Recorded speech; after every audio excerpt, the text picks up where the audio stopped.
ഭാരതീയ ചിത്രകലയ്ക്ക് ലോകശ്രദ്ധ നേടിക്കൊടുത്ത കേരളീയനായ ഒരു ചിത്രകാരനാണ് രാജാ രവിവർമ്മ. ചിത്രമെഴുത്ത് കോഴിത്തമ്പുരാൻ എന്ന പേരിൽ അറിയപ്പെട്ട ഇദ്ദേഹം 1848 കിളിമാനൂർ കൊട്ടാരത്തിലാണ് ജനിച്ചത്. കുട്ടിക്കാലം തൊട്ട് ഇദ്ദേഹത്തിന് ചിത്രരചനയിലുള്ള കഴിവും വാസനയുമൊക്കെ കണ്ടറിഞ്ഞ് അമ്മാവനായ രാജരാജവർമ്മയാണ് അദ്ദേഹത്തിന് ചിത്രകലയിൽ വേണ്ട പരിശീലനം നൽകിയത്. കൊട്ടാരം ചിത്രകാരന്മാരായ രാമസ്വാമി നായിഡുവിൻ്റെയും അറുമുഖം പിള്ളയുടെയും കീഴിലാണ് അദ്ദേഹം ചിത്രകലയെക്കുറിച്ച് കൂടുതൽ പഠിച്ചത്.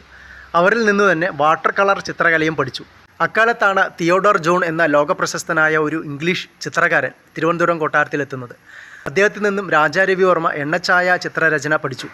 ഇത്തരത്തിലുള്ള എണ്ണച്ചായ ചിത്രങ്ങളിലൂടെയാണ് രാജാ രവിവർമ്മ പിൽക്കാലത്തെ ലോകപ്രശസ്തനായി മാറിയത്. രുക്മാംഗചരിതം, അംബരീഷ് ചരിതം, ഹംസവും ദമയന്തിയും, ശാകുന്തള, മുല്ലപ്പൂ ചൂടിയ മങ്ക, അച്ഛൻ അതാ വരുന്നു, കിണറ്റിൻകരയിൽ ഇവയൊക്കെയാണ് രാജാ രവിവർമ്മയുടെ ലോകപ്രശസ്തമായ കലാസൃഷ്ടികൾ.